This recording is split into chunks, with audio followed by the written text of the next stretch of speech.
What is up, geeks and geekettes? It's another episode of the Countdown to the Geekcast. My name is Steady, and this is our 200th Geekcast episode. Round of applause, everybody. 200 episodes. Never thought we'd see the day. JC is going to give the golf clap. Joining me for this momentous occasion is the man, the myth, the legend. You know him as JC. Hey, everybody. I'm back. It's crazy. We also got the man behind the magic. You know him as Joe Garcia. Hey, everybody. Excited here, man. I can't believe episode 200 already. Went by quick. 200. Where does the time go? And last, but definitely not least, he's one of my fellow Ghostbusters in arms, the one and only Matty B. Yay for me. I mean, everyone else got such a nice intro. The man behind the magic, the man, the myth, the legend, and now the guy I dress up with sometimes. But hey, I'm super glad to be here. We do it for fun. Yeah, there you go. Yeah. Sure. I'm just saying, let's work on the tagline. We'll figure it out.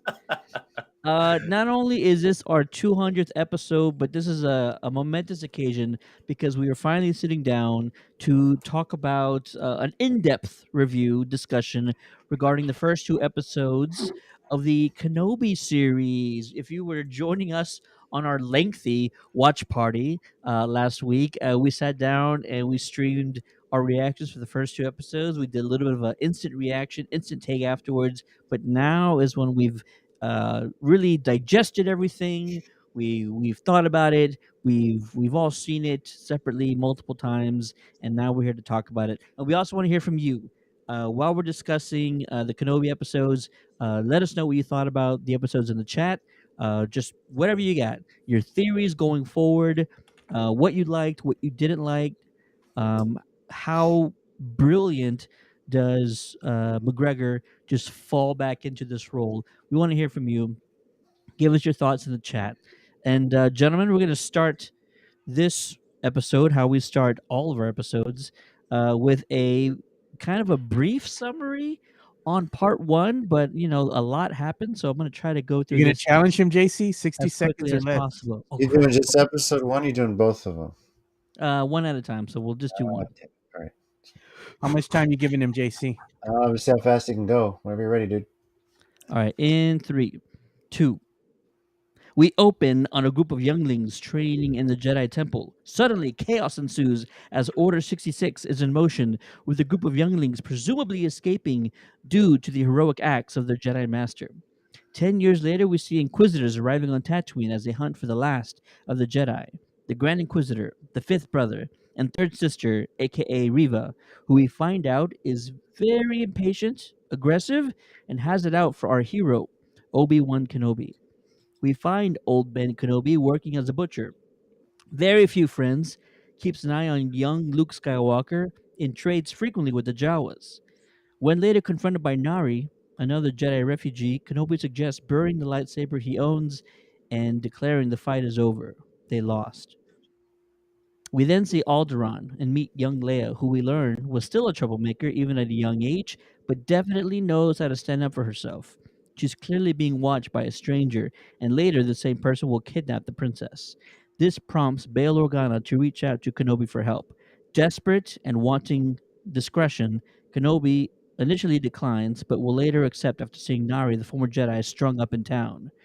He later heads to Dayu. End time! Minute 16 seconds. Oh, come on. Nice. Yeah. There's a lot to unpack in this series, and that's just the first episode, to be honest with you. So, It's a ton. Yeah. I'm going to ask you first, JC. We open on Order 66. Listen, I don't mind seeing another glimpse of it. We've seen it in episode 3. We've seen it in Star Wars, the Clone Wars animated series.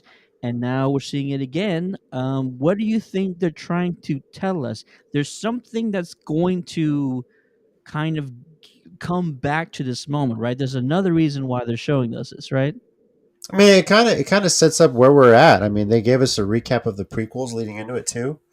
If you watched that before, and then it just kind of set the mood of what get you back into that mindset. Here's where we are. If some of the Jedi survive, that's kind of what this whole story has been about. We caught a glimpse of it in Jedi Fallen Order, the video game too. How that took place. So it's really just kind of a setup here that he's not the only Jedi left. There's some out there hiding. Um, how many of those kids did survive and are still out there trying to be as refugees as well? That's kind of the setup there, just to get you in the mood. It's a somber mood. That's arguably one of the darkest moments in Star Wars history. And it Absolutely. really brought the mood down from that movie. Like, damn, this shit just went dark. So it kind of gets you there. They're in hiding. I mean, it resets your mindset. It's like it gets you into this world. Here's where we are, and where do we go from here? I'll ask you the same thing, Matt. We get to see Order 66 once again. Do you think there's more to the survivors who are escaping the chaos? Or, like JC mentioned, is it really just kind of setting up the tone of the series? I think it's both. I think Could be it's both, definitely. yeah. I think it's definitely setting the tone of the series. And to kind of piggyback on JC there, we're also experiencing a different Ewan McGregor as Obi-Wan, as a character and as an actor who hasn't been in this role in what 20. I mean, a long time. And so his attitude is different than you would remember him as. He was kind of a happy-go-lucky guy. He was, kind of humorous and funny, which we did get a little bit of that in this episode. But they needed to set the tone for the character. This is a different Obi-Wan. He's hurt, Yeah. and he's broken a little bit, and so I think that helped ease into us seeing Ewan in that role for the first time in a long time too, and how different he was going to be. I think that Order 66 scene was also there because I believe Reva was in that scene. And she was Ooh. one of the ones that was running away, um, and that's why she has a resentment towards and maybe an affinity towards Anakin in the series because I think that's why she knows, and so I think that scene there knows that he's Anakin Skywalker, the Vader is Anakin. So I think that scene there was also setting up Reva a little bit too because there's a girl with a similar hairstyle to her. In that scene of the four that are running away. It's true. I forgot that basically the Inquisitors were uh, kids or former Jedi, if you will. So Yeah, that's yeah. yeah. You could call them disaffected or just the ones that didn't put up a fight and Vader saw enough potential into not become as strong as him, but enough to take down a Jedi. Because you can't just do that with stormtroopers. You got to be able to use the Force in some way or manner. Right. I like that theory, and it was also something I was pondering as well. Are they showing us this because Riva might have been one of those younglings, like you said? It wasn't absolutely clear, but like you mentioned, one of them has a very similar hairstyle, and so that's why I bring up. Do you think this is going to come back? We're going to come back to this moment and have some sort of revelation. Joe, what is your A revelation? a A revelation? revelation? See what you did Ba-dum-bum. there. Damn, that was a Well bad one. done. Well done. Joe, you must have loved seeing the opening of this series, opening on Order 66, right? Yeah, it was dope, man. I liked it. I thought they were gonna somehow, some way, kind of put in little Grogu there, like you were talking about, Ted. One of the kids maybe goes Wouldn't and that be hides cool? him somewhere else. It would have been pretty damn cool to see that, hide the little bugger somewhere, stash him away, and then somebody else, which we don't know, a hooded figure comes in and kind of just whisk him away quietly, and we don't know what Jedi did that to him. So it would have Yeah. been cool to see a little hint at it, but they didn't do that. But one of the things that I thought was cool is that you see these kids escape. They had a clear path, to just get out of there, get the heck out of there, with all this madness that was ensuing with Order 66, because the Jedi who was protecting the kids gave up their life. That way, the kids had a clear path to escape, and they did. Um, which kind of makes me believe something. I wonder if this is true. Maybe we'll find out in one of the future episodes. The Jedi that they showed that was asking Obi-Wan for help, one of Yeah. the things that he did hint at is he goes, "You have no idea what I've been through to get here." How do we know he's not one of the survivors? One of these kids that escaped because they did open it with Order 66, and then you're just kind of thrown into the episode, and then surprise, you see a Jedi, you think it's going to be Obi-Wan, and it was not. So was this one of the escapees? So I'd Yeah, like to kind of find out. So I liked it, man. I thought it was a great opening scene. It surely got your attention. definitely. Let's talk about Ewan McGregor, who falls, like I mentioned as at the start of the show, falls back into this role seamlessly. It's like no time has passed at all. He's got the look down. He's back to his old self. But you, like Matt mentioned earlier, he's very defeated, and it's heartbreaking. Him telling this Jedi refugee on the run, the time of the Jedi is over. I believe that was the exact words he used. And what's funny is I believe those are the exact words that Luke used in Episode 8. Don't quote me on that, but I feel like those are the exact same lines. Your favorite Um, episode too. Ted. Yeah, say what? favorite episode too. Oh Episode gosh. 8. Yeah, definitely. But it's interesting to see kind of where he's at, especially like trading with Jawas. I love the comedy in these first two episodes. There's just enough there. Can I first mention that the look and the feel of these first two episodes is very original trilogy. However they did it, however they managed to kind of pull that off, it feels like it's from the original trilogy. Rudy's in the chat. What's up, Rudy? What's going on, Pretty. sir? Let us know what you thought about the Kenobi episodes, man. I hope you've seen them already. But did anyone else kind of get that feeling? It might have been, I don't know, but anyone else feel like they were really trying to give us an older kind of feel or older kind of look with just the cinematography of everything? I did. I It thought felt even really original trilogy. I even told you it kind of felt like it had that film grain to it. It wasn't Yeah, like it was all totally. digital. It was a film grain, like 35 millimeter film, the old school vibe, which I thought was really cool. You kind of had those aesthetics at play here Yeah. to really put you into this train of thinking and the mood. The whole aesthetic is going to whisk you away back to a time long, long ago. He really did that. So it was really genius, shooting the series this way, you know? Daniel kind of echoed what I was going to say. They only really did it though on Tatooine, because when they went to Alderaan, it was all pleasant, beautiful, light, and everything like that. So, which really, knowing what happens to Alderaan's like, really, this is the place they blew up. But yeah, just that whole 35 millimeter, that old feel of it, it really ties it into where we lead off in Episode 4, and that was kind of the point. I think that's what Tatooine was. Yeah, and Um, you expect to see grain on yeah. a planet covered in sand. Mhm.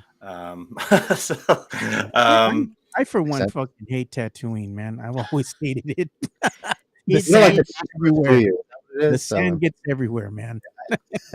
I don't know. I'm not a big fan of Tatooine either. Neither is anyone who's ever been on it, because that's all they talk about is getting off of it. Yeah. Yeah. But one time I did love Tatooine is that the first scene we see Rey in The Force Awakens, and she's out there and she slides down the wreckage of the Death Star, and so she's kind cool. of a sand kid. I was happy to see Tatooine in That that was scene for Jakku, sure. though. That was Jakku, Yeah. Oh, though. that was Jakku. Oh my gosh, kick me off of the show. I'm off.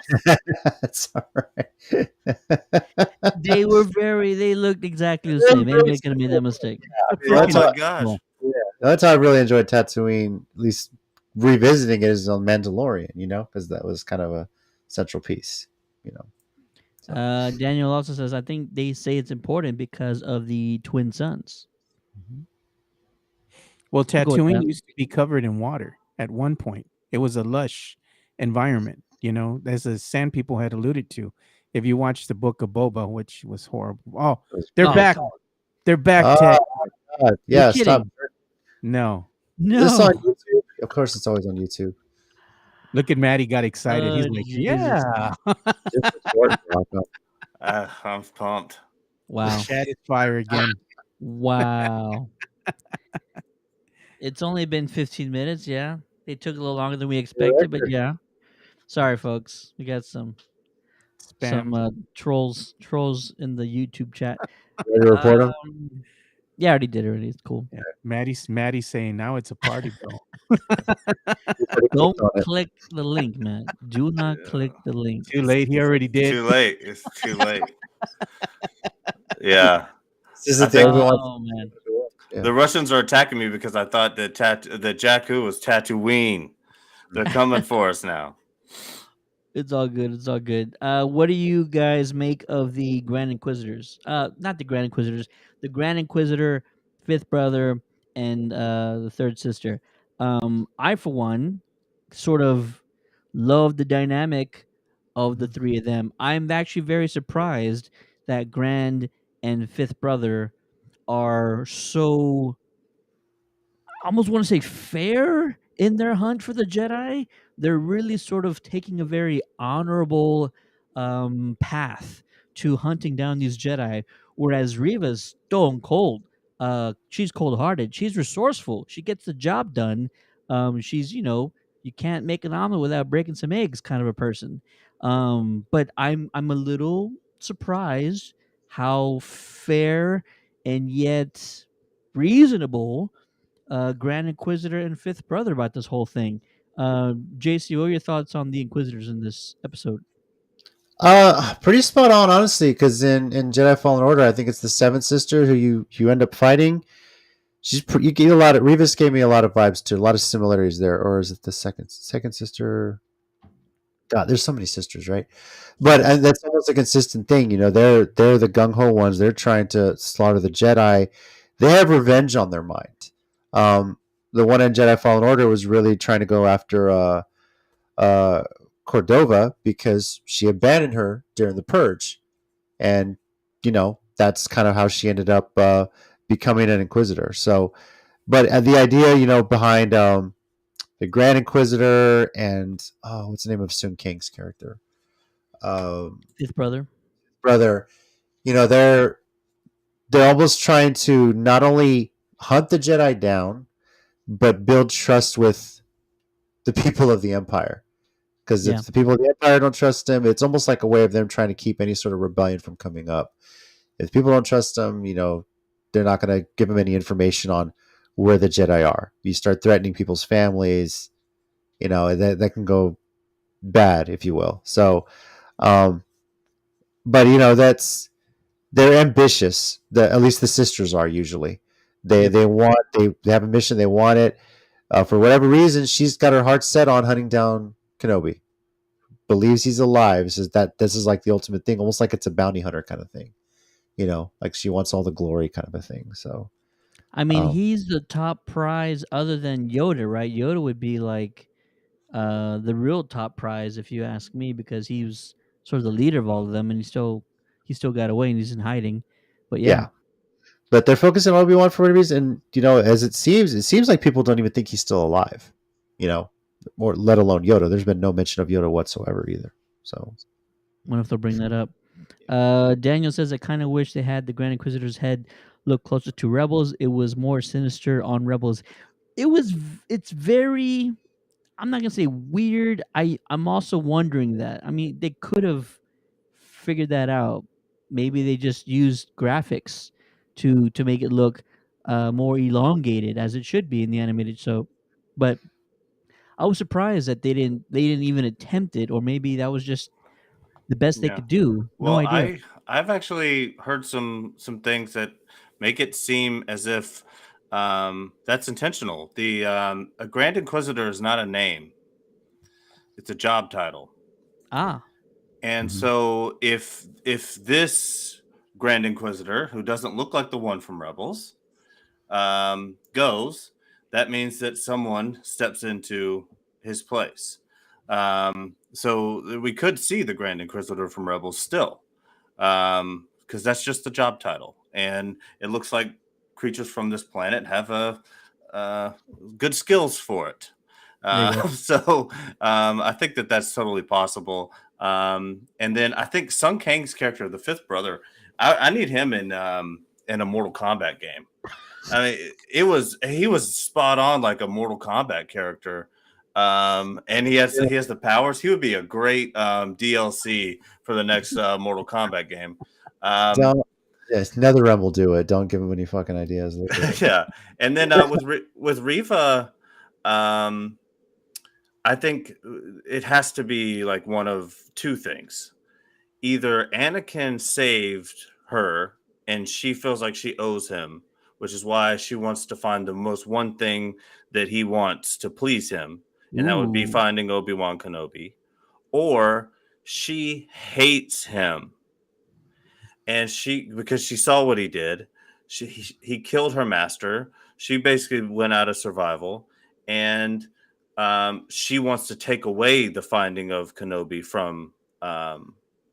Anakin. So That's an I, interesting I theory. could I could see it going one of those directions, but those two scenarios are the only thing that could make me think that, because it wouldn't have been that Obi-Wan like pissed her off or got her in detention at the Jedi Academy. Like there has to be some stakes here with the amount of emotion she's putting behind it. So I think it has to be one of those two things. But overall, I like the Inquisitors a lot. I just don't know if that was the Grand Inquisitor for sure. I think or that one comes back. I mean, who knows? I like that theory. I really do. It adds some nuance to it. It adds some more layers to everything. And at the end of this episode, I think she's dropping this bombshell on Kenobi to not only get into his head, but to draw him it out. would kind of get into his head, draw him out a little bit, but then I feel like it would give less evidence to not supporting Anakin, right? Mhm. The fact that she's dropping this bombshell on Kenobi in order to get him to lose his focus, get him to start making mistakes.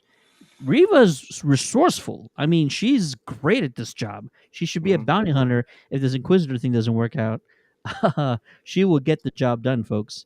But yeah, I do like the theory that there might be some more to reveal with Riva. Joe, what are your thoughts on the Inquisitors, man?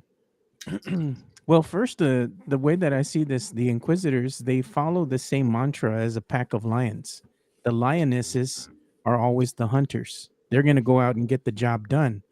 The lions, that we see that have the big old mane, the males, they're more of the enforcers, going out there protecting the territory and coming to the aid of a lioness if they're in distress. I kind of see the inquisitor mindset of being that, kind of this kind of similar, because you look at the past of well, when you look at the history of the inquisitors, it's always the females that are the most aggressive. They're the most active as far as hunters go and willing to do anything they can do to get their prey, and we see that with Riva.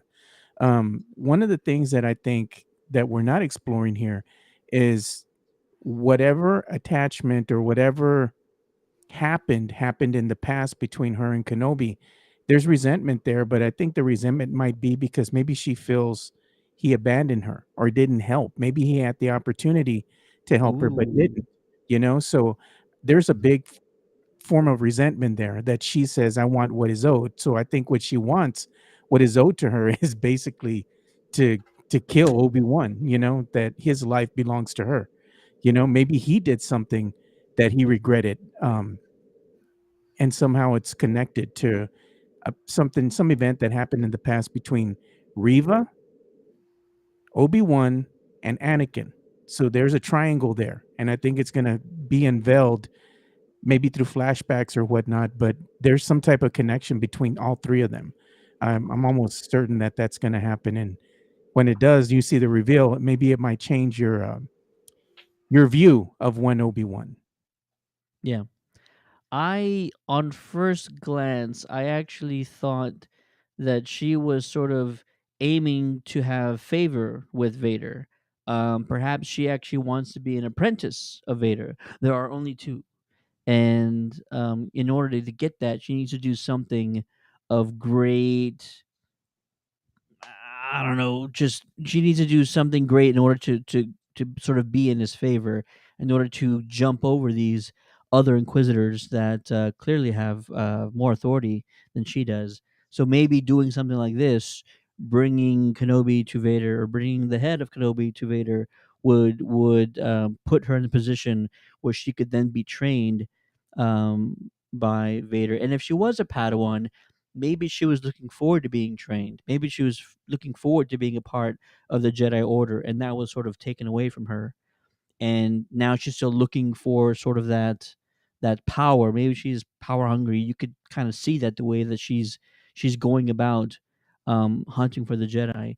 And that was sort of my first thought, was that she's doing all of this to gain a higher status among the dark side and the Sith, and potentially maybe to be an apprentice of Vader. My thing, Ted, is I just think she's out for revenge. She doesn't give a shit about the Mhm. Inquisitor.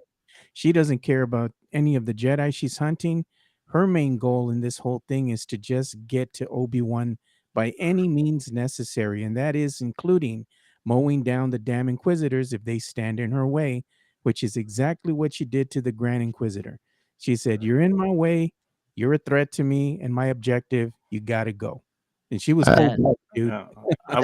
I wonder when if they're gonna bring Trilla into this at all, because as part of her story, because Trilla, it was the second sister in the Fallen Order, and she sort of failed to get Cal Kestis, and I wonder if Riva is sort of trying to avenge maybe that loss, or maybe him being looked down upon because of the failures of Trilla. I don't know, but it's interesting to think about what they're going to do with her, because they've invested a lot clearly in making her. They've written some story for her, so I'm excited to figure out what that is. And I hope we get a little bit more of that in the third episode. But it's like all these episodes, there's things I want to know, but I can't put anything ahead of. I kind of just want to see Vader in freaking action. Yeah. I kind of just want to see Obi-Wan, all this stuff. Like, these stories are interesting, but what I want to see is Obi-Wan and Vader. I don't think we're gonna see that until, well, you're not gonna see that little battle or little glimpse of that interaction between Obi-Wan and Vader in his full garb until maybe one of the later episodes. And it's well, not gonna be I a lot of screen time. I think if it's gonna anything, be a short amount. Yeah. yeah. well, hang on. Take a step back for a second. Daniel says, didn't they say she wants something she can't have? Think they meant Sith. So Daniel's sort of on the same place that I might be I in. think you hit the nail on the head there with that. Yeah, she wants to be a Sith. She has some ambitions to do that. And she's trying to prove herself for that. You And then know, One of the things, secondly, I sort of imagine, and we're talking about, Dave Filoni here, right? We're talking about the guy that went back and gave us Skywalker in his prime, and gave us Ahsoka. Like, he knows how to reach the max potential of storytelling in the universe of Star Wars.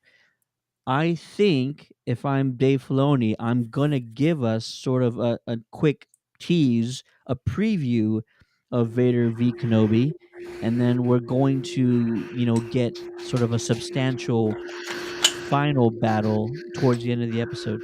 Getting some feedback. Anybody hear that? yeah. I don't know what to that is. me, hello. It's gone now. Okay, it's weird. It's yeah, so I think that we might get a tease, a preview, if you will, of them two. Very short, third episode, fourth episode, we find out, what the potential is.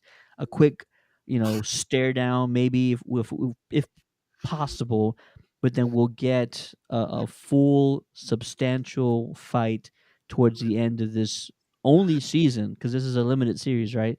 The only season we're gonna get, and I think they have to do that, not only because it's expected, but because it is a limited series. Like, we're not going to get this opportunity again. This is the only time they should meet, um the two of them, Kenobi and Vader, and then we'll see them again in episode 4, and that really should be it. So yeah, Yeah. it needs to be worth the wait. We're going to Yeah. get exactly what you want. One of the things I wanted to talk about is something that I talked about briefly when we were kind of reviewing or having our watch party with the Obi-Wan series, is that I think the Inquisitors as a whole, they're not stupid, so they know that they're only as useful as their employer deems them to be so, which is at this point the Emperor and Vader. They're wanting them to go out and hunt the Jedi and go ahead and extinguish that little ember that's left.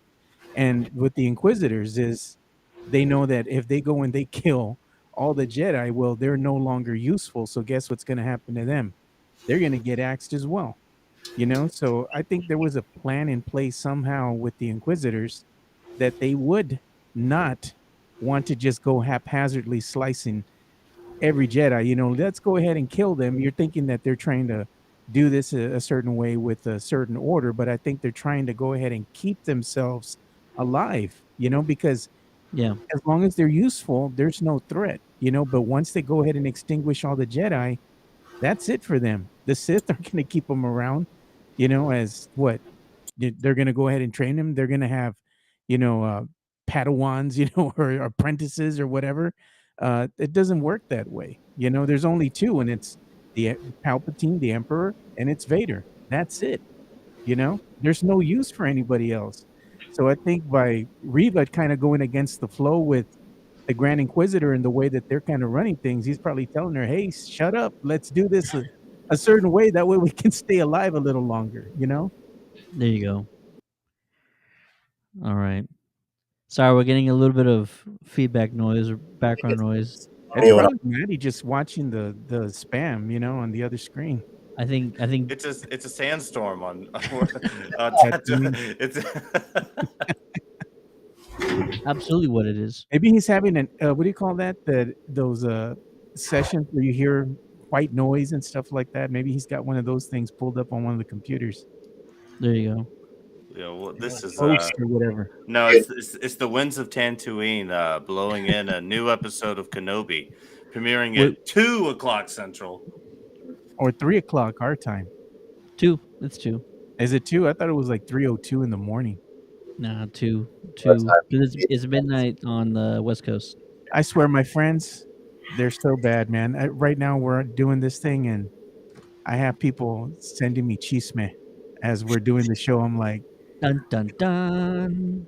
Latino things, Mexican things, man. That's usually what happens, Absolutely. Mexican problems.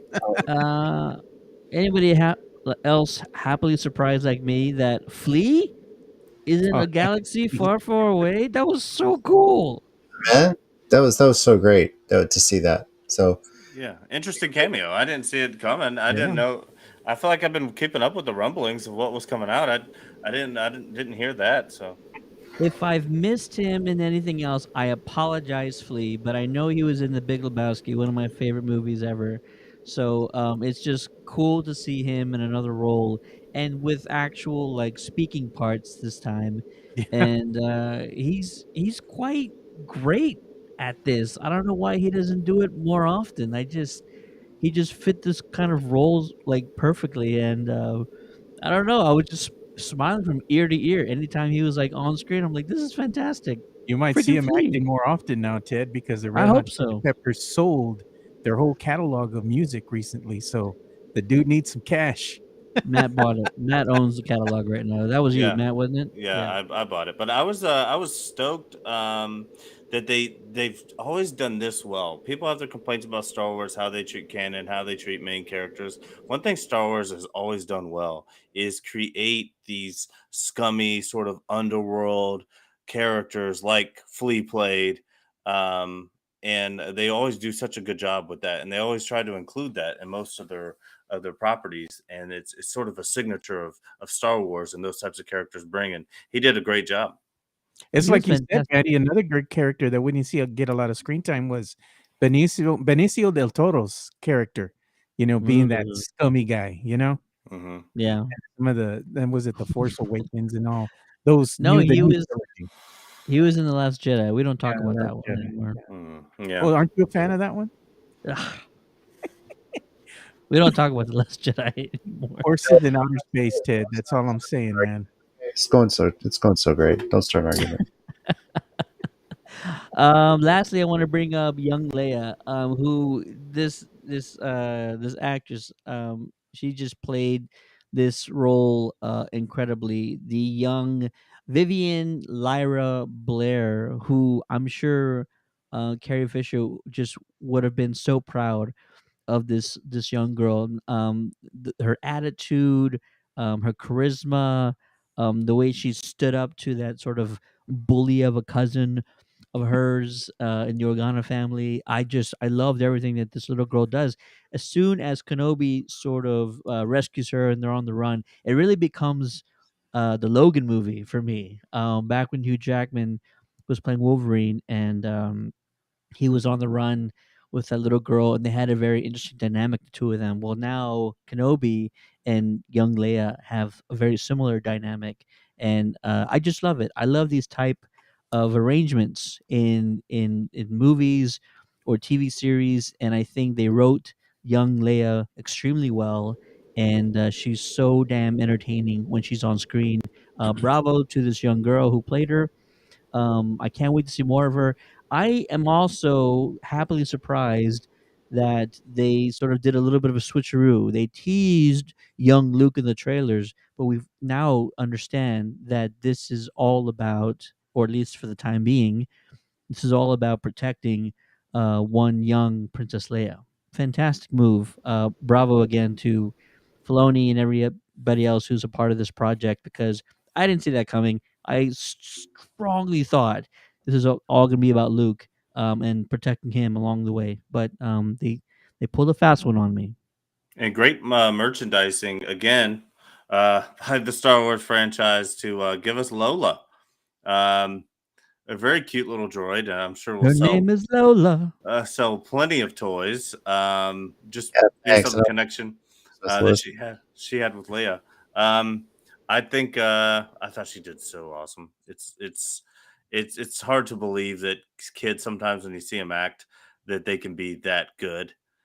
You No, know, yeah. but yeah, I thought she was really good, and Lola was cute. I bet you the kids have something new on the wish list now, JC. Well, they haven't seen the series yet, but I'm pretty sure when all said and done that they probably want a little droid of their own. Yeah. Uh, but yeah, she's a great little actress. I was actually looking up what else she's been in. And I realized, oh yeah, she was in. I don't know if you guys have ever seen it. We Can Be Heroes. If you have kids, you've probably seen it. It's on Netflix, and she plays Guppy, who is Shark Boy and Lava Girl's daughter, and she's actually one of the funniest characters in that movie. So my kids happen to love that show, and love her middle name, Lyra. Little His Dark Materials call out, Lyra Silvertongue there for any fan out there. I really hope that's where she got there. Her parents got it from. So Oh, remember, Ted's not a fan, JC. I think he's a fan. It's okay. I like Season 3. I like the last few episodes of every season. I don't even think he's watched the whole season yet. I have. We've done reviews of these things. I don't remember. And apologies to Robert Rodriguez. I haven't seen We Can Be Heroes. It's I actually apologize, Robert. it's more a kids film, so I think your daughter would like it, Ted. But it's actually pretty good, and it uses a lot of the superheroes and the Robert Rodriguez canon of superheroes, if you will, the Shark Boy Yeah. Lava. It's pretty funny. Guy who's like known as like running a speedster. He has a son that's called Slow Mo. There's so many funny elements to it, and it's pretty hilarious. So definitely a kids movie though. It's really good. I'm surprised your daughter hasn't come to pay us a visit yet, or your son. My daughter is asleep, and that's why she is not joining us tonight. She had a very busy day, so yeah, she's Or AJ, he's the one she's that all interrupted us last for time. dead. Yeah. Yeah, he was watching. Yeah, he was watching the premieres episodes Yes. with us. Yeah, he had a good time. He liked it a lot. Cool. He's actually more interested in Stranger Things right now. Stranger Things premiered on the exact same day, and that's all he's been talking about. And he's kind of upset with me a little bit because I am not caught up, and Oh, I need to get on the ball I and just start finished it. watching. you need to get on the ball. I just finished it on Sunday because my wife and me, that's one of the shows that we actually watched together. So we just binged watched the whole series, or not the whole series, but the first half of it on Saturday and Sunday because there's a volume 2 that's going to be coming out shortly. I told him like, hey, look, let me just binge everything like the night before It's the good. last episodes drop. Yeah, it is good. It's really good. That's what he says. I know. I'm slacking. I apologize. It's been a busy week. Don't believe the haters, Ted. There's some fans are complaining about screen time for certain characters, and like I was telling Maddie, I mean, you can't please them all, man. But I thought it was really well done. I liked it. I'm down. I can't wait to see it. I've been a huge fan since Yeah, we'll day have to one. do a review once you and Once JC you catch watch up. it. Yeah, Absolutely, I'm way definitely. behind. I don't know if I'll catch up anytime he's soon. gonna but- watch the last 2 episodes. All right, I'm ready. Yeah, right. So on my Uh, reality TV binge, guys, as you know. So Yeah, JC's a busy guy, man. He doesn't really have time to watch all I these things. try. I keep Yeah. on reality TV, and I will say this: The Circle this season really good. So, He's he got time has for the he circle. has he has less time, especially when the Avalanche are in the playoffs. All right, we're gonna talk about part 2 But of you the know what? Kenobi Every time premiere. JC roots for a team, they always lose. Every time JC roots fuck for a you, team, they Joe. lose. Okay, not this year. This is the damn year. All right. Don't He's going jinx for it, the Joe. Avalanche. I want to go put some money down on the other guys. Oh my god. Smack you. The Rangers, isn't it? The Rangers. No, that's in the East. They're playing the Oilers right now. They're up 1-0 on the Oilers. So Okay. Hey, episode 2. Yeah, go There's for it. another episode to talk about. Let's drop the Joe's just starting summary. shit over here. Go for it. Here we go. Yeah, right. 3, 2, 1. Kenobi arrives on Dayu, and we come across an old clone as a beggar. Later, we meet Haja, a con man masquerading as a Jedi, in order to take money from those in need. Kenobi sees through his con, but is able to get some pertinent info on the potential whereabouts of Leia. Turns out this is a trap. The kidnappers were hired by Riva, who discovered Kenobi had ties to the Organa family and would definitely help if Leia was in need. He is able to escape with Leia, and they are now on the run and even get help from Haja. In a final confrontation, Riva finds Kenobi after putting out a bounty contract for him, but is stopped briefly by the Grand Inquisitor. In a shocking turn of events, Riva kills the Grand Inquisitor, and Kenobi and Leia use this opportunity to escape, but not before Riva drops the bombshell on Kenobi. Anakin survived, and Darth Vader lives. We end the episode getting a brief glimpse of the Dark Lord in a Bacta tank as the credits roll. JC, we get a brief glimpse of Lord Vader. How exciting was that for you, sir? Pretty awesome, and that's probably all we'll see of him in the series. No, that'd be a hell of a practical joke, right? Yeah, for him to show up then and at the right moment, Obi-Wan had really hidden his use of the Force until he desperately needed to use it, much in the same way Cal Kestis had to use it in Fallen Order too. And it wasn't until he used it suddenly that awakened Vader, and he says, "Okay, I sense my old master. Now I know where he is." That in much of the parallels with Fallen Order that drew the Inquisitors to the planet that Cal Kestis was on, and then that starts the whole adventure. So I like that they kind of waited for that. They waited for the right time to. Now he awakens. Now he envisioned it or felt it. That's how powerful he is, and he's going to join the hunt. Um, never thought to look on Tatooine, and we mentioned the book before we started, Rise of the Dark Lord, which is no longer canon. But one of the things in that book that they mention is that one reason why he would never return to Tatooine is because that to him is Anakin Skywalker, a part of him that he doesn't want to revisit. So Right. now that Obi-Wan is away from Tatooine, not on the Outer Rim, so we think he's going to join that hunt to try and find Kenobi. And it also earlier you mentioned sort of the parallels to Jedi Fallen Order, Cal Kestis. Jedi Yeah. Fallen Order. Mhm. It also kind of mirrors and parallels, I hate to say it, but the sequels with Luke sort of being cut off from the Force for so long. And then once he taps back into it, that's when everything kind of goes crazy for him. But we're not going to talk about the sequels. But yeah, even sort of mirroring that where you're like completely cut off. Yeah, the main difference I think was like Luke cut himself off just out of anger more than anything. Obi-Wan did it. Yeah, Mhm. Obi-Wan did it more out of necessity. It's not that he cut himself off of it. I think he still is trying. I mean, remember Yoda left him with some training on how to become a Force ghost, talk to a ghost. I'm pretty sure we're going to see a Qui-Gon as a Force ghost at some point here. That's something they teased Absolutely. at the end of episode 3.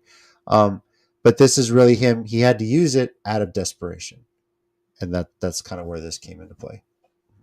I like that idea. I think he'll come in at the right moment when Kenobi will need him the most in order to gain guidance with Anakin. You know, how to move forward, how to confront him potentially. Matthew, I know you're loving that idea too. A, are you expecting to see Qui Gon by the end of this series? And B, how excited were you to see the face of Vader in the Bacta tank? Yeah, it was really good. I think we'll definitely see a Qui-Gon. I can see a scene where Reva finally catches him, and she's bringing him to Vader. And in that time that he's stowed away in whatever he's stowed away in, on the way to go see Vader, and he knows it. I think we might get Qui-Gon in that moment, where he's like, "Okay, here's what to say, here's what to do, here's what not to do," or here's. I think that'll probably be the moment that we would get him. And then, as far as seeing Vader at the end, I loved it. I think you have to really know someone in the Force to catch on to them as quickly. And of course, Anakin and Obi-Wan have such a deep relationship, and they've used the Force together so many times that signature is so familiar to him that he knows it right away. And just kind of seeing him there. I guess that was Hayden Christensen in that, or it could have just been CGI. I don't know. It was Hayden credited for that. I don't know, but I don't know, but you brought the guy back. He might as well make yeah. get to work and make the most out of it. So I would have done it So if I was him. yeah, for me, but episode 2 just did not keep the same level of intensity for me that episode 1 did. I wouldn't say it wasn't a bad episode. I liked the episode fine, but it just it didn't bring the same level for me there. I didn't just love them running around. The scene with the Jedi wasn't a Jedi. I mean, that's cool or whatever, but it's just kind of filler. We don't really need all of that. Daniel says, I'm curious if he will actually show up, talking about Qui Gon in a Force Ghost. In Clone Wars, he said he couldn't manifest fully because he didn't finish his training. Ooh, very interesting. Is Clone Wars is definitely canon, but is all of Clone Wars canon? Because there's definitely some episodes in Clone Wars, especially like Father of the Force, where like you don't know if those things are actual canon to everything, because that would add a whole lot more Yeah. nuance and lore to anything that we've seen live action. But yeah, very curious And if speaking that of canon happens. too, just real quick, in episode 2, another thing, this the last thing that I really just kind of didn't like about it. Nobody is supposed to know who Vader is. I think Thrawn knew who he was, and I think Grand Moff Tarkin knew who he was, but they never told it to him, and they kept it very secret. Vader, even in the comics and some books and everything, he would just kill you on the spot if you knew who he was. I'm just curious as to how she told Obi-Wan, how she knew. And again, me and JC have been talking about the rise of the Dark Order, the book. Um, the way Obi-Wan finds out in that, even though that book is really good, isn't that great either. He just kind of like hears it in a bar or something. Sees it on the TV report, and it's at the very Yeah. yeah. So Yeah. So I mean, that wasn't like that cool either. But I just thought it was weird that Reva was the one to tell him, and that she's allowed to know. So, but You anyway, need to come get your boy JC. Ryan's at it again, man. I was holding off for a second, but yeah, we'll get to Ryan in just a moment. I'm gonna get to Joe next, but I want to ask the whole panel here: are you guys under the impression that seeing Vader's face, that he is sensing Kenobi? Is that what that look is, or are they just kind of teasing Vader for us? JC? No doubt he's sensing Kenobi. He looked like he was kind of pissed, like, all Oh, right, okay. I'm gonna go hunt this MFer down now. The- We got some unfinished business. the timing on that is too perfect for him to all of a sudden awaken after Kenobi had to use the Force. that he sensed it. You know, um, like It's I like a said, fingerprint, and he knows that's It his may scent. have been what he was doing in the tank. He may every time he's in the tank uh, have signals out for Kenobi. He I might be mean, meditating. yeah. almost like what is it in X-Men? What is it that Oh, Professor yeah, Professor X. What was that machine? Cerebral. Cerebral Cerebral. Yeah. his own But little Yoda did that too when he would just go ahead and kind of like get into this state where he would just go out and try to feel things, when he was meditating. So He felt Order 66 even yeah, conscious in the yeah. battle. He knew it was happening. Yep. How do we know Anakin's not doing the same? But one of the things I read about too, like they were just in the comments, is that Qui-Gon had told Master Yoda, and it's like a scene that was supposed to be in Revenge of the Sith, but it never made it. But when you look to see what was going to happen, that's when Qui-Gon shares with Yoda that the eternal conscious has been achieved by a shaman of the wills, but Qui-Gon never finished the training. So the only thing he can do is he can never manifest as the Force ghost. He could only go ahead and manifest his voice to talk, you know? Sure. So who knows? Let's see what they do here, because if he manifests as a Force ghost, then everything you saw in Clone Wars is no longer canon. So I don't But know you what they're gonna do at can. this point. his training from the dead. You know, I mean, Yeah, I was just about to say, like, you can still learn things in the can. afterlife, right? Yeah. Yeah, We're assuming at and this point. Yoda could have been helping him with it too, because Yeah. it seems like Yoda was trying to do that, and that's what was kind of let off at the end of the Revenge of the Sith, I think. hmm So we got to talk about what Ryan said. Ryan says third sister makes no sense. Hashtag weak sister. Um, any Nothing but love idea? for you, Ryan. I love I I love Ryan's trying to stir the I pot. think there's a lot to Riva that we're going to learn. Like there's a reason why she is the way she is. We are assuming what her motivations are, but we're going to get a much clearer idea of what that is going forward. And like I mentioned, I kind of appreciate the way she goes about things. She's resourceful. She knew exactly what to do to not only um, sort of get Nari out to kind of out himself in public, but then also like Kenobi. She's able to find one of the greatest Jedi of all time, and she did it all on her own. She's intuitive. She's like I mentioned, very resourceful. She's aggressive, and I am looking forward to seeing what happens next. JC, what is Ryan talking about? So, well, there he says right there. That was my only problem. I've seen the other sister in Rebels, so really, it's just the saying she uses comes down to the script. I think, and if I have to say anything about Ryan, this sister's pretty emotional. She's just very crazy. She's more to the point. She's on the mission. She's obsessed, if you will, with this. Maybe that's why he calls her weak. Are you talking about Kathleen Kennedy or? Riva, I think he's referring to Riva. Oh, Riva, Yeah. I got you, Matt. I got you. yeah. He might be referring to her too, knowing Ryan. I mean, that's what to her too. But I think that's ultimately what it comes down to. She doesn't. Yeah, both. Ryan just said it right there. She doesn't. She doesn't. I mean, she's resourceful, yes, but she's not using what's fully available to her. She's just obsessed with finding Kenobi, and she's just the way that Grand Inquisitor himself comes in and tries to take over for that. She gets pissed off. Ultimately, she kills him. Then again, it's Ryan. He can't be saying stuff just to start shit. He's about to go on another cruise. That's just what Ryan does when it comes to Star Wars. Trust me. Mhm. So I can see a situation though. I mean, honestly, um, where they went and I mean, there's no reason for her storyline. It was written in for a specific reason, and if they want that reason to be diversity, then fine, that's okay. I trust Dave Filoni to make the story good. I trust him to make it a worthwhile character. I don't think that they're just gonna lamely write this character into the show. No.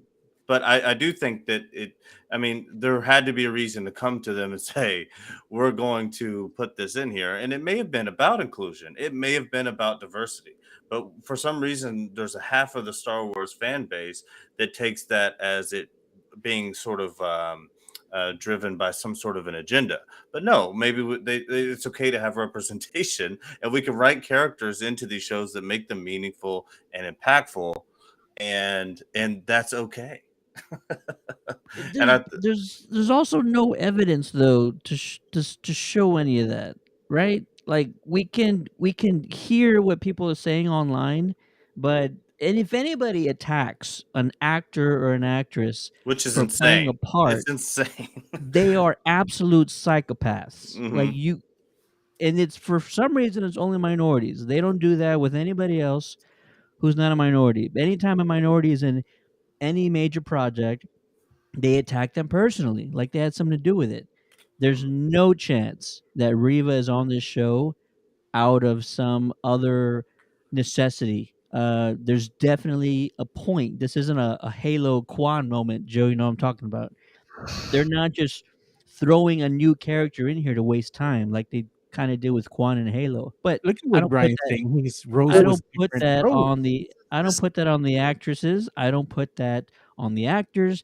I like Halo's problem was that they needed time to fill up all these episodes, and so they wrote in a subplot that led nowhere. But we called it out. It's like this subplot doesn't have a satisfactory ending, but that's not on the actors. This is not going to be that situation. I Yeah, promise you that. and There's definitely going to be a reason for all. It's going to make sense She's at the end. more and purposefully we could trust written Dave. Dave, in Dave we trust. Yeah, we said it from the beginning, and you pointed it out, Matt. She's in Order 66. She's in Coruscant when the attack happens. So we see hints of that. So Yeah. there's some ties to that. Like we said from the beginning, there's a reason they showed that. But like the way people, I mean, this is the problem with Star Wars fans and social media, and it's the minority. It happened with Kelly Marie Tran. It's happening now with Moses Ingram, and it doesn't need to. It started with Jar Jar Binks.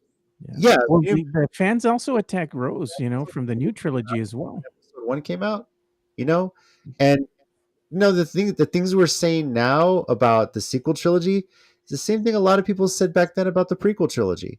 Everyone trashed it back then. Now people have come to appreciate it. And I have no doubt in my mind 10, 20, 15, 20 years from now, people are going to appreciate the sequel trilogy just a little bit more. Yeah, Jeff Garcia will hate him with the passion till he dies, man. I'm telling you. Kids that think about it. The people writing these stories now for Star Wars are the kids that grew up with the prequel trilogy. And eventually, the kids that grew up with the sequel trilogy are going to be writing the Star Wars series, potential movies beyond that when they're older. So there's going to be a newfound appreciation for it going on. But as fans, if you're shitting on an actor or actress because they're paid to play a role and they're doing what's written and think they're doing it rather well, to be honest with you, there's something wrong with you. Yeah. Especially in the lead up to this, yes. we all went through how not to do that because of how Christensen now and how he was treated after the prequels. Like all leading up to it, all through Celebration, these were the questions. This was a big topic in Star Wars: was don't trash the actors. It wasn't fair to hate him what we did to him. We're glad that he's back, and then we can't even get a drop of a premiere without someone coming back and doing the same thing to another actor who's classically trained, a very good actor. Because it's just weird that people do that. Yeah, people are weird. One of the things I wanted to circle back to real quick is one of the comments that Ryan had put in here. And, he's not a big fan of the Grand Inquisitor, but when he was introduced, he wasn't introduced as the Grand Inquisitor. He was introduced as the Inquisitor. He was the master of the Inquisitors. But I also got to say that I like the original rendition of the Inquisitor in Clone Wars. I like the way he looked there. I wasn't really a fan of the way the Inquisitor looked in the Kenobi series. I thought it was a little like the design didn't really live up to what we had seen in Clone Wars. You know, it was kind of a little bit different. I get live action, you got to change some things up because it might be a little bit too difficult to do certain things, but I think they try to keep it as close as they possibly could. But to me, it still kind of missed the mark a little bit. Well, Matt talked about that earlier, and there's potentially a reason for that. This isn't the Grand Inquisitor from the animated series Clone Wars. Okay. Or Rebels. Rebels, sorry. Is what, 5 years before Rebels? So that it's a different Grand Inquisitor. Obviously, That's probably what it is that it's just a different Have you guys heard the character two altogether. stomachs thing? Where apparently the Grand Inquisitor, in some sort of Star Wars material, has two stomachs, and that this Grand Inquisitor that she just stabbed, that might not have killed him. Ooh. And so I don't know. It's been floating around, so I don't know if you guys had seen that or not. no. The most surprising thing to me is if they do kill him off, because this is Rupert Friend. This guy, I love him because he was in Homeland and he was fantastic on that show. I've been a huge fan of him since that show, and I watched every single episode that he was in. So it And was for it to very be so surprising to me to indifferent, hire. and like it You didn't what? matter. Like he just killed him. Like I Yeah, don't think they're gonna. I don't know if they're gonna just leave it there. he might survive. I mean, look, it's only a lightsaber to the torso. Like people have been cut in Sliced in half. half. They've Yeah. been thrown down a Death Star shaft that exploded. Like there's worse ways that people have died. They've come back after that. So Well, who's to say this is the let me last ask time we JC see something. a Rupert Friend? I'm interested to get JC's take on this, and this is one thing that we got kind of excited about when we watched the first 2 episodes of Kenobi. JC, do you think? And I know you're a fan of this, but I want to see what you really think about this. Do you think that we might have a cameo from Mace Windu show up somewhere? It's gonna happen. Might not be this series. It will happen. Mark my I word. save that for Tales of the Jedi. They've already kind of teased that. Now, if we see a cameo here, maybe as some sort of Force ghost, I have no idea. But I'd Maybe be he shocked. survived. That's what we're trying to get at. Maybe he survived. He did. Surprise! He survived. Well, he has to surprise. Well, he has to if they don't want to break canon, because if this is the Grand Inquisitor, Mhm. and we consider Clone Wars canon and all of that, right? I mean, I don't know. Like, I think Grand Inquisitor is a title. It's not necessarily the same person. So, this could be a different one. Now, back to as far as Mace Windu.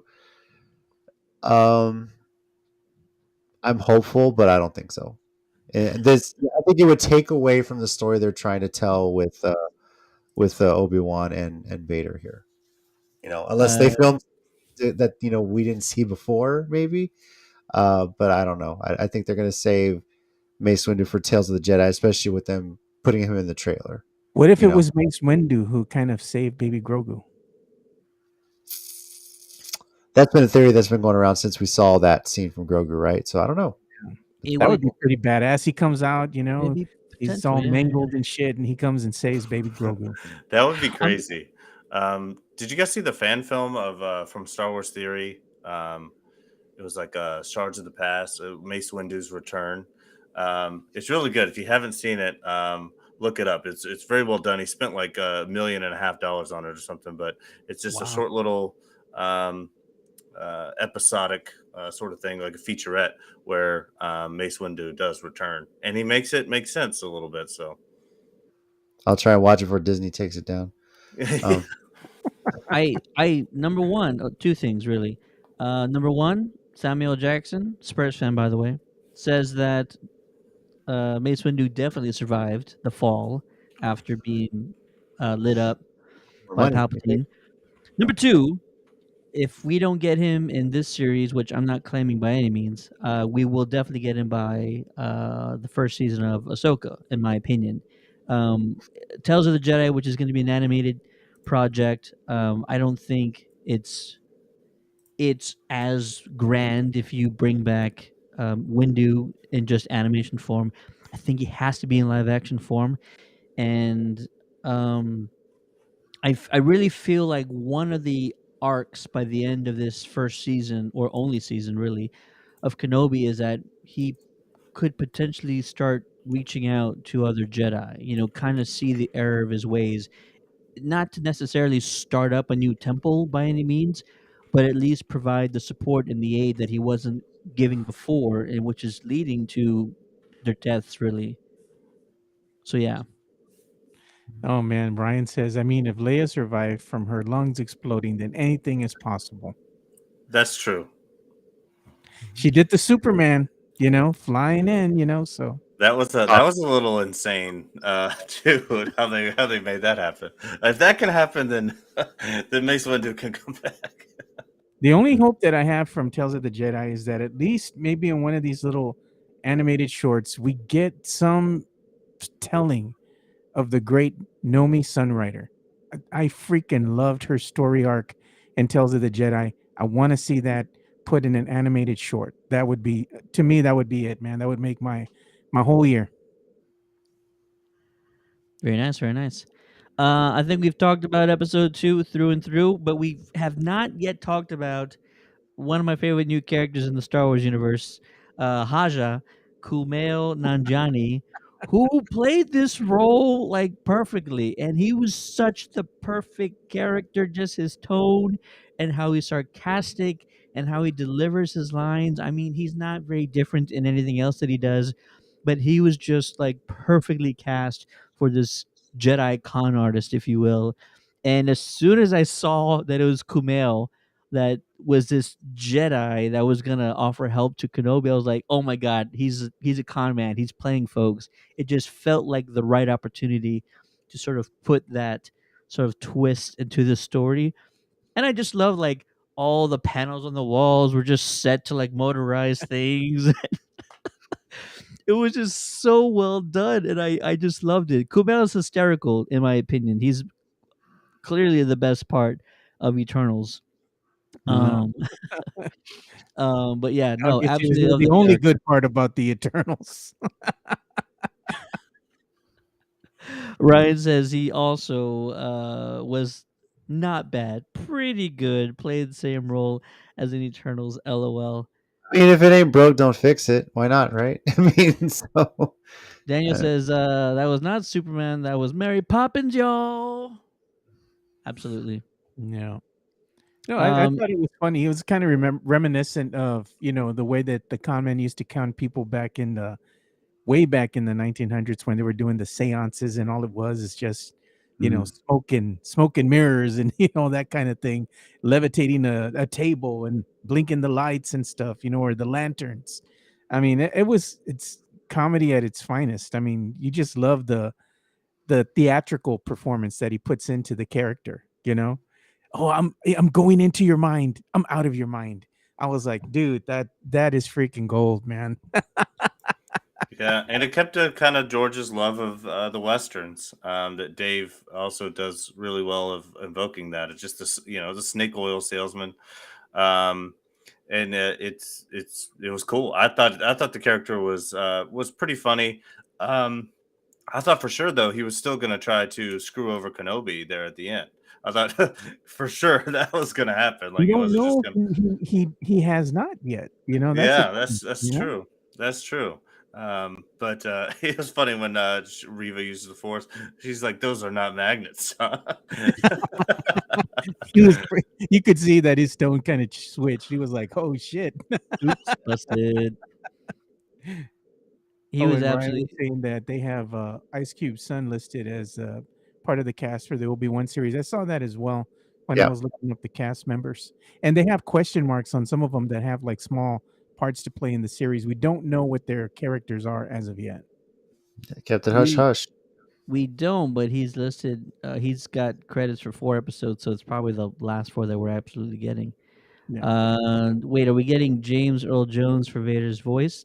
Kind of Daniel have. asks. I actually think we're not. Yeah, he's not listed. He's not credited. From everything that I read, they weren't asking him to do it. They might just be putting effects on Hayden's voice going forward. I know that's kind of a disappointment to a lot of people, but I mean, was he ever um, did in the original movies too? What's Trying to that? think. Yeah, Is yeah. was James Earl Yeah, Jones was the voice for all well, of I them. know he So was, but I always. some I think on some I don't even know if you credited him in Rogue One as the voice of Vader. I can't remember. Um, but yeah, I mean that's I wouldn't be surprised if he did the voice and says you don't have to credit me. People know, so it'd be a hell of a surprise. It's yeah, I mean, I think a lot of it may have had to do with. I don't think it was easy to get Hayden Christensen back into this world. And he no. wasn't, and because Vader, he's going to be so limited and actually not on screen. I mean, even when he's on screen, he's going to be in a suit, or it's going to be CG. So, um, I'm sure they have the effects at Disney too. No matter who speaks into the microphone, it sounds like James Earl Jones. James Earl Jones.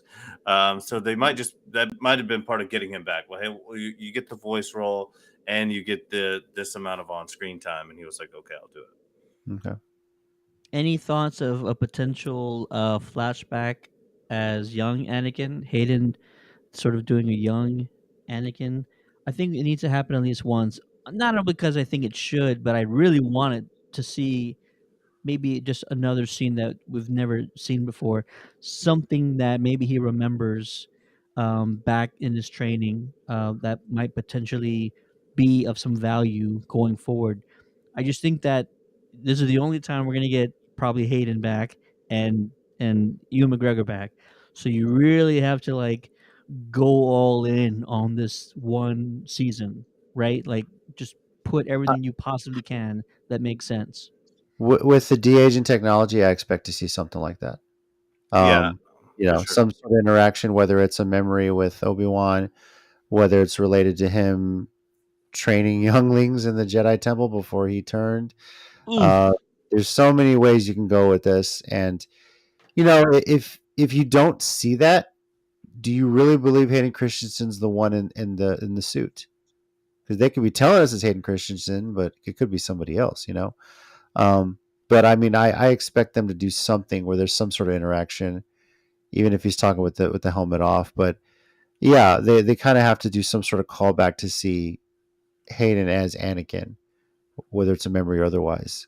It would make the most I sense. would kind of like to see a memory of Hayden uh, at this juncture, kind of being tormented with his choices. And Mm. when he's in a banta tank or when he's, without the suit and he's allowed to kind of regress and have those memories, he thinks back on times of him and Padme, and what could have been, because his life is filled with bad choices and regret. Maybe this is one of those that kind of haunts him, you know. Yeah, and That would be interesting. there may be a lesson that's like pertinent to an episode, like maybe like Kenobi needs to remember something that he had learned, and or maybe even vice versa for Vader before that they meet up, where we get scenes of a de-aged Hayden Christensen and Obi-Wan on a mission that they would have went on um, at any time, but they learned something on that mission, and like they're kind of thinking fondly back on that memory before turning it. Vader one would turn it back into rage, or um, Obi-Wan might be trying to find a way to get into Vader's head when he does see him face to face, to sort of break away from the Vader and try to pull the Anakin out of him. Pull. You know what's interesting? Like, I think it would be the last thing we would see by the end of the series, but it would be by far the most interesting thing they could show us. Is if there's a moment towards the end of the season where Riva has Kenobi dead to rights, like on his knees, she's about to like take off his head, or she's about to do something, and Vader somehow intervenes, but it would be a very sort of gray area where he sort of feels like he owes it to him for something, but not necessarily trying to save his life completely. More like I'm giving you this opportunity now, but tomorrow, like I'm still hunting you type of thing. Yeah, or And like you're mine. don't exactly don't ask how it works out. I'm just saying it would be the most compelling scene for me if Vader sort of extends the life of Kenobi at the end of this season, in order to capture him later. Well, I maybe could that's totally see that happening. maybe that's the final battle they tease. Maybe Riva's about to kill him, and he force chokes her. It's like, no, he's mine. Kenobi's mine. Chokes her, kills her, and then there's the fight. Oh The, my gosh. I mean that's potentially where we could get that battle. It could be in the last episode. I wonder how much of that Yeah. inner monologue of Vader that we get, because we'll get some, I'm sure, kind of inner workings of Vader, or at least one kind of scene that, he's kind of thinking to himself. And if every part of him is enraged, or if there's a part of him that doesn't have only angry feelings towards Obi-Wan, where there is, because he the duality of the character. It's only been 10 years, he's still struggling a lot with those decisions that he made. And if there'll be parts of him that have fond memories of Kenobi, even, or if it's just all going to be anger and rage, because that wouldn't show a lot of duality of the character that Hayden has sort of led on to in some of his interviews.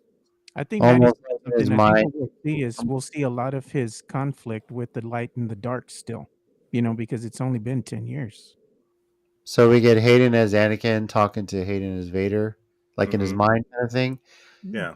Essentially, I mean, they made a point in the recap at the beginning to put in the part where Padme says there's still good in him. Yeah. Or Right.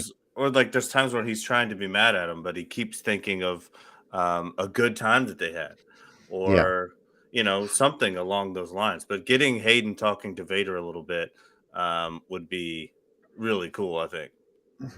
Alamo City Movie Talks in the chat on YouTube. I wonder who Right. they are. And he says, I would not be surprised if we see Ahsoka, Obi, and Darth and Inquisitors fight it out. I don't know if I That's want to see asking too much. Ahsoka. Yeah. It's not a bad thought. I do feel like Ahsoka's, like, you gotta save her for her own thing. Yeah. That feels like it's too much because you can't harm her in any sort of way. She's got a series coming I out. also don't think that the Inquisitors and Vader could beat Obi and Ahsoka. I don't know if that's just a guaranteed win right there. Ahsoka's a badass, and Obi's already beat Anakin before, and he's going to have the mental advantage because if he really wanted to, he could, force him off his game a little bit. So I don't know. I think Ahsoka and Obi might take that one. Let's who does those, like the celebrity death match? Can we just get a lineup? Please, please. So yeah. Do it. Daniel says apparently this is supposed to be the time that he's fully immersed in the dark side. Yes, this is supposed to be Prime Vader. And that's why I do think that if Vader was, again, I'm using the word save like very carefully because I'm not trying to say he's turned good. I think that he might intervene for either selfish reasons or just like temporary neutrality sort of reasons. You know what's mind blowing to me? That we haven't mentioned it all yet, right? Kenobi's running around space with Vader's daughter. Is this going to be? Are we going to see the moment where Vader realizes he has a couple, at least one, of his offspring in the galaxy? I don't think Vader knows he has kids in the original trilogy until he meets Luke Skywalker, or at least senses the Force within Luke Skywalker. But is he going to? It's so close. Are we gonna have a moment where like it's possible Vader finds out that Leia's his? Will that be a thing where like he almost finds out, but Kenobi sort of stops it from being revealed? That kind of a sort of thing. Maybe he has a hint, and maybe he kind of sees something in her, like, hey, she looks like my ex-wife. Yeah, That kind of a thing, yeah. I don't know that. I mean, even if I'm trying to remember the original movie as hard as I can, and I've already messed up one thing today, but hopefully I don't mess this up. It seemed as if in A New Hope, the way Vader and Leia interacted, it didn't necessarily seem like it was the first time that they had ever seen each other or heard about each other. He Right? called her sort of petulant and making character judgments on her, like he's been around her before, and she kind of is aware of who he is. So I mean, Well, she's aware of, he's the evil asshole of the universe. That's all she knows him as. She doesn't know him as her father. He doesn't know he has a daughter. That revelation that he has a daughter doesn't come until Return of the oh, Jedi. for sure, yeah. What Yeah. that part, yeah. But they may have They've had seen each interaction. other. They may Not have seen each interactive. other before. Yeah. In much the same way, this is setting up Leia's familiarity with Obi-Wan, where she sends the message initially in A New Hope. So, they have that interaction. This is kind of setting that up. They're going to have a history, and this sets that up. Um, Yeah. I yeah, think they've interacted is what Maddie's saying. They've come and they've crossed paths at some juncture because of her father and the Alderaan and their stature because they're senators, and right. you have to make friends with the senators in order to kind of keep Yeah. on pushing your Or to keep him in line. Vader could yeah have to came to keep the them in planet and line. been like, Yeah, "Hey, you gotta get this in line." I mean, they set it up too. They're trying to groom her to become a senator in her own right as well. Yep. So maybe there's some interaction there before she leads the rebellion too. Just like her mama. Yeah. Daniel says Ahsoka did take down Maul. Yes, very good. Facts. She got away from Vader before too, right? Didn't she fight Vader yeah, too? yep. Yeah. Yep. ACMT. Again, I don't know who runs this account, but Album City Movie Talk I don't know. on YouTube says she has a way stronger story connected with the three of them during the Clone Wars versus Book of Mando. Absolutely, especially towards the end. And then It would be a crazy moment for Vader. Hold on, if he was if Ahsoka was there and Obi-Wan, I mean that might be the reason why they get away and he can't kill him because he might just be so baffled by what he's looking at that I mean that would be an intense scene right there. I know there's so much potential in this series. There's so many revelations that could come to light. The first of which being Vader is alive to Kenobi, which Mhm. I completely forgot, thing that he shouldn't really know. I guess I just assumed that once this Dark Lord kind of showed up near Palpatine, that Kenobi would have just assumed that it was Anakin. But no, it's not a thing. Like this is the moment where he realizes that Anakin survives and Lord Vader happens to be him. Daniel in the chat says, I don't know, good point, and I do think Leia was using the Force when she was telling off her She cousin. was. She was. Really? She was using the Force to read his thoughts.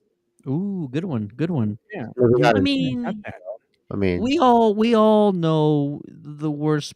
I mean, stories about all of our cousins, right? Like we all kind of keep those, and I we just all don't like do the that. idea of her using the Force that early because she would have gotten so much better at it by the time we get to A New Hope that um I mean she would have been an even better stronger character than she was. Yeah, the thing is I don't think she understands what she's doing. I think to her it was just one of these things that she does, when she wants to read somebody she really doesn't care for, and kind of Hmm. put them in their place.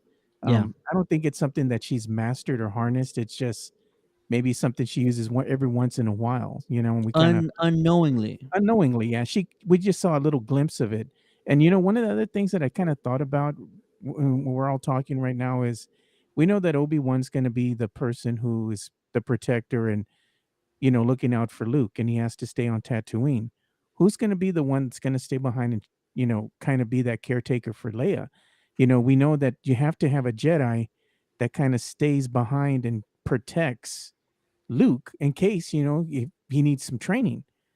Who's going to do that for Leia? We're going to, is her protector or her guardian, Jedi guardian, going to be revealed? And if so, who would that be? You know? I would like to see a Cal Kestis return because that actor is age accurate, and we got to get a live action Cal Kestis. I mean, they're not because that he's a great actor. He's in I because I know they're making Jedi Survivor, which is the sequel. I think it's coming out next year, and I think Fallen Order is 5 years before this series. So maybe we see an older Cal Kestis, as long as it doesn't spoil what's going to happen in Jedi Survivor for me, or maybe at least some reference to him. I'm down. It'd be So cool if they ran a series of Cal simultaneous to the game. to the game, maybe some tie-in. Yeah, I could see that. So, but I mean, Maybe they need the second game to come out first. That way they kind of set it all up. I could see that. But I think the second game is slated for next summer. There, it's in development still. So, um, but yeah, I don't know plot line how much further, unless there's events that happen here in Obi-Wan that tie right into Jedi Survivor, um, which they haven't said, when exactly that's going to be canon wise. So that's possible. Daniel in the chat says Ahsoka said about Grogu, if you don't use it, you lose it, which coincidentally is the same thing Andy said in the 40-Year-Old Virgin, but he was not Yeah. talking about the Force. Well, a different kind of Force. Yeah. Tanhook23 is in the chat on YouTube. He says episode 2 was amazing. Glad to hear you liked it. Let us know what you liked the most, what you liked the best. And gentlemen, final thoughts either about episode 2 or thoughts going forward. I got so many things I would love to see, and it's not fan theories. It's just like if Dave Filoni, which he's already been masterful at everything else he's been writing, he's so good at reading the maximum potential of Star Wars storytelling. And I think if he's aiming for these big epic moments, that there's a few of those things that I've already talked about that would really fulfill that for me. So I can't wait to see what's going to happen going forward. There's so much potential. Very excited. Can't wait for the next episode. JC, what are your thoughts, man? I'm looking forward to it. I like where it started off, and it's leaving us to wonder what's going to happen. It sucks that it's only 6 episodes. Like I'm it's already 2 in. I'm like, can we get a second season? Having more of this, right? But yeah, I'm really looking forward to see where this goes, and how many more veteran Clone War clones are we going to see out there? How many different cameos can what's his face make in this entire series? I think it's going to be. We're gonna. I mean, I figure we've seen him like once in each episode. Maybe that's gonna be like the running joke. He's gonna appear in every episode as an old Clone War soldier. So He kind of has to because a lot of clones. yeah. So What do you think we saw on this last episode, JC? That clone that was begging. what do you mean? Wait, what do you mean? We Are you saw a asking, clone. is it Captain Rex? Exactly. That's what I was going to ask JC. Who do you think that clone was? There's so many of them. I can't confirm them all. So Yeah, I saw something that confirmed that it wasn't Rex. Okay. But it was mostly based on his uniform. Yeah. Which Okay. I thought was very similar. It's got blue on it, but Right. it's just not the same. I don't think. I'm not speaking from fact here. Totally fine. Totally fine. It's funny 'cause real subtly, you actually see one of them also on that transport going to the butcher or coming back from the butcher area where Obi-Wan's working while he's on Tatooine. Real quickly, you can kind of see one of them drinking water from it too. So Ooh. I think that's going to be a running thing. Almost like a Stanley cameo in an MCU movie. Every episode, we're going to see a cameo of a clone Yeah, veteran. So I agree. I'm down. Tanhook says longer episodes or more episodes because 6 is so short. To be honest, I had not heard that. Ooh, I hope it's not too short. That's scary. but the fact that it's only 6 episodes is too short. Gotcha. So yeah, a little longer. And Alan City Movie Talk again. Not sure who this is, but he says still not confirmed if it's Rex. Yes, I totally agree. That's But he does exactly say what I was waiting for too. Cody would be insane. Cody Yeah. would be insane. Absolutely. That would be awkward, wouldn't it? Yeah. So maybe Hey that's man, sorry about trying to kill you. Yeah. Water under the bridge. maybe that's the one person Obi-Wan kills in this entire series. You killed my lizard, you son of a bitch. But again, like Filoni is so good that by the end of this season, Kenobi's gonna have a massive change of heart, and how that happens, what is the catalyst for that change of heart to not just be this hermit, but to really offer support to those who need it, not just regular civilians, because he's not helping them, but But his own kind. other Jedi. Something has to give, and I think it's gonna happen either by seeing Qui-Gon, maybe he does see Cody, and they have this long discussion that sort of changes something in his heart, and that might be the thing that does it. I think Obi-Wan kind of learned that by him doing nothing, it cost the life of one of his fellow Jedi. I mean, it's costing the lives of a lot of Jedi if you think Yeah. about it. It's not just Well, this one one. that specifically came to ask for help from him, and he did nothing. One specifically, but he understands that these Inquisitors have been hunting dozens of Jedi, and none Yeah. of them have made it. So yeah, He he's tried, not doing anyone any good by sitting on the sidelines. but he tried to help him. He says, "Look, bury it. Step away from it." I mean, his ultimate mission is to protect Luke and oversee Luke's Yeah, growth. he's kind of pulling rank on him too. Like in a way, it's like, hey, I realize you got this going on, but I'm on a mission that I was I got my given own problems. from Yoda, and this is the most important thing that I can be doing, and you are going to blow it. Yeah. So get out of here. You're blowing my cover, bro. hmm Does anyone think it's slightly contradictory that he's telling one Jedi that the time of the Jedi is over, but he's still wanting and making a point to tell Uncle Owen?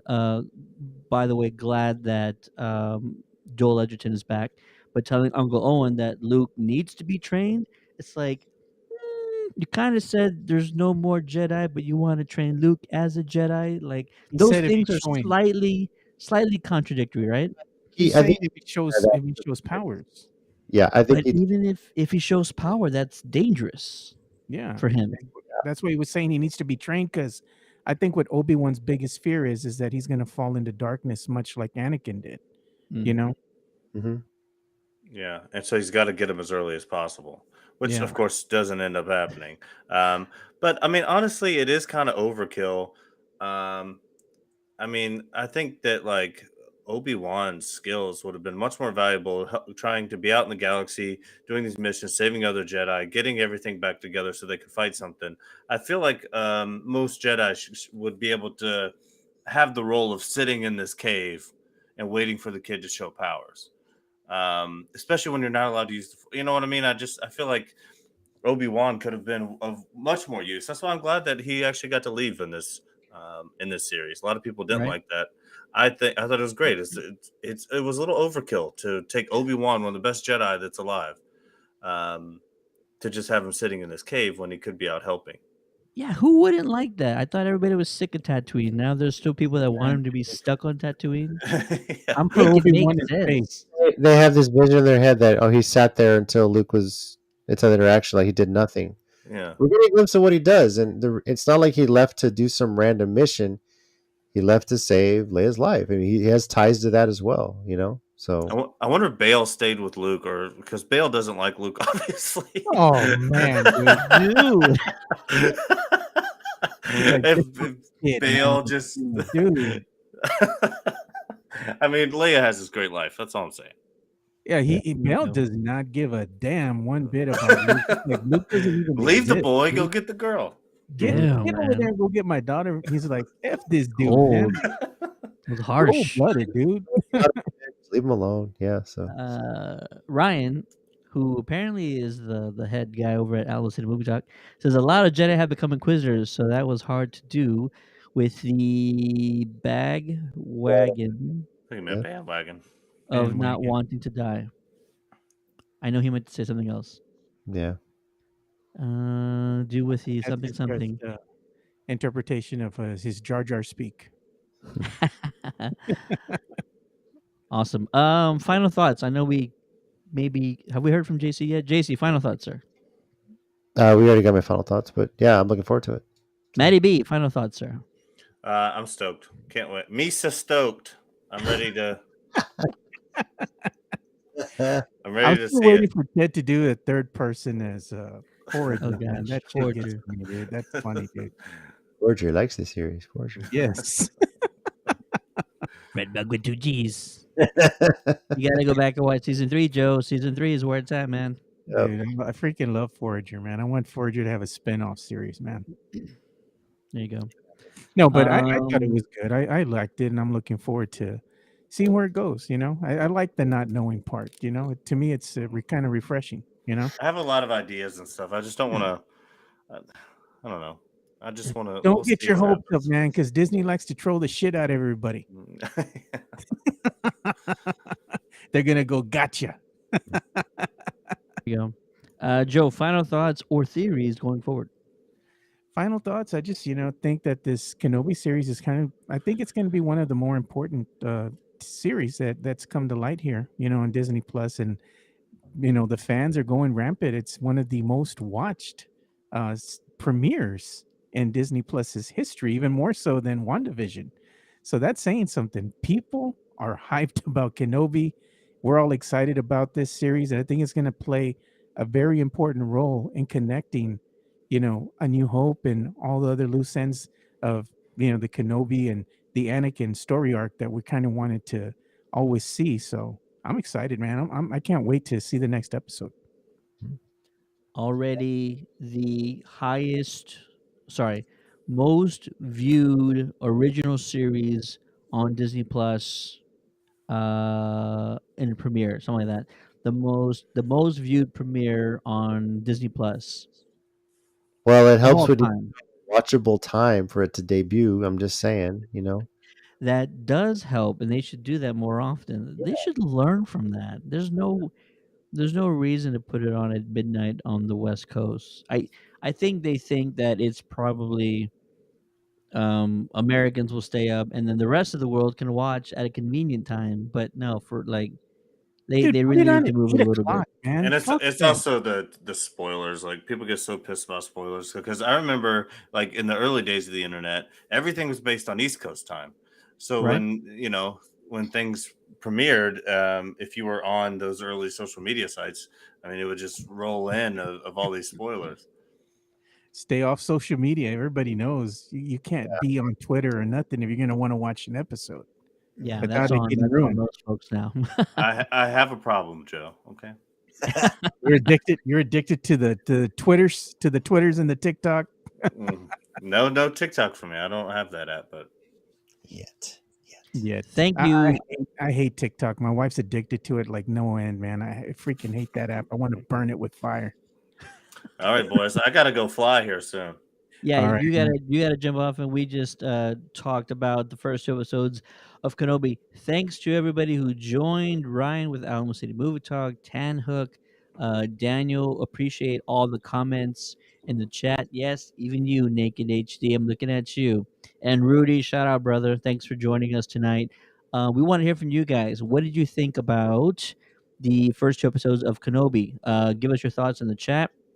You can always send us a message on Facebook by clicking the send message button or email us on the contact page of our website at www.countdowntothegeekcast.com. Be on the lookout on our social media pages. We are trying to put on some events in the very near future, and there's a lot to talk about. So, a new episode of the Ghost Heads radio show, which talks anything and everything about Ghostbusters, is coming up very soon, and we will be previewing Ghostbusters Day, which is June 8th. And we have some things in the works which I won't mention, but hopefully that pans out. And we also have a couple of reviews coming out for Doctor Strange 2, which Yeah. JC hasn't seen yet. And also for Top Gun Maverick, which is by far one of the best movies of the year. Be sure to check it out. For the Geekcast, my name is Steady. With me on this Kenobi series premiere episode is the man, the myth, the legend. You know him as JC. Thanks for watching. Congrats to you, Steady. 200 episodes when you started this thing. And for me personally, I wasn't on, but Free Comic Book Day was the 4-year anniversary when I started on the Geekcast. So I appreciate you inviting me on. It started a whole world of things from the Geekcast to the WrestleCast to the other podcasts I'm a part of. So I appreciate you bringing me on, and congrats on 200 episodes. Something you and your friends dreamed of, and it's come a long way. So congrats to you. So Appreciate that, and thanks to everybody who's been watching, who's been downloading the podcast. We've had more podcast downloads in the last few weeks and few months than we have ever. It's just been fantastic. All the love and support and the new subscribers we've got to the show. Glad you guys are listening and also watching and also chatting with us on the live stream. If you haven't joined the live streams, if you're listening to this on podcast form, be sure to like us on Facebook and or YouTube so you can find out when we go live and you can join the discussion each and every time the Geekcast does an episode. I'm also not going to forget we have the man behind the magic, the one and only Joe Garcia. Yeah, well, congrats on episode number 200. I've only been here a short amount of time, but it's been a pleasure to talk, with JC, yourself, and Jericho, and the plethora of guests that you have coming through here as well. It's always fun to discuss, even though we might not all agree on things. It's always fun to have our little healthy banter back and forth. And JC has just labeled me as the hater of the show, so it's a little badge of honor that I'm going to wear because I know that Ryan gets the same flack from JC as well. So it's been a lot of fun doing all this with you guys. No matter what, neither one of you guys is as evil or as hateful as Rob once was, who hated everything Yeah. except for Ant-Man. Ant-Man, dude, are you kidding me? And last but never the least, my partner in crime, my fellow Ghostbuster, Matty B. Appreciate you joining us on episode Yeah. 200, sir. For sure. Yeah, thank you. Sorry, I lost my headphones there. Yeah. But no, I'm excited. And yeah, thanks again, Steady. 200 episodes is awesome. I've been here an even shorter time. But in the time we've launched, obviously, the Ghost Heads radio show, which is getting great traction. These are always fun to talk with your fans out here. And, let's keep it growing. Let's keep it going. These aren't easy to do. So, and I don't know how you have all the time to do all of them. It's insane. But we appreciate you for doing it. Absolutely. Appreciate you guys. And appreciate, again, everybody who listens, everybody who watches, everybody who joins us, who sends us messages online, and who joins us at events. Those are, it's always great talking with folks in person. So plenty of things in the works. Can't wait to share them with you. Can't wait to join up with you guys. Last thing I want to say is if you are loving Kenobi, Ewan McGregor will be in South Texas in the first weekend in August, August 4th through 7th, for the superhero car show and Comic Con.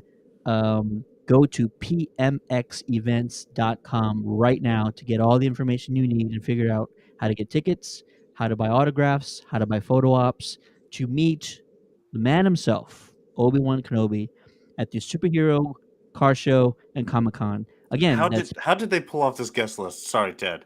How are they doing this? Pre-COVID, they actually have McGregor and Christensen for an event, and then COVID happened. Wow. I'm new to San Antonio, so I'm just like, Yeah. damn, this. I thought it was, a car show is one thing. Usually the cars are the stars show, but we got Ernie Hudson, Dan Aykroyd, Ewan McGregor. Yeah. And Guerrero. Yeah, this is. I'm planning to attend this probably as Bruno, because Bella to probably want to meet Dan Godetto. So, but yeah, I'm looking forward to that event, and it'll be a lot of. Great. It's going to be exciting. 2 OG Ghostbusters at this event. Stephen Amell, the Green Arrow at this event, and also Ewan McGregor and Rupert Friend, who's the Grand Inquisitor on the Kenobi series. So plenty of stars to meet and take photos with. Again, I have it up on the screen here, pmxevents.com for all the information you need. Shout out to our friends at PMX Events who put on amazing events time and time again, and they're going to do it once more, and I'm sure you guys want to be there. Thanks for watching. Be sure to like and subscribe, and have a good night, folks. Get ready for episode 3 of Obi-Wan Kenobi. See ya. Yeah.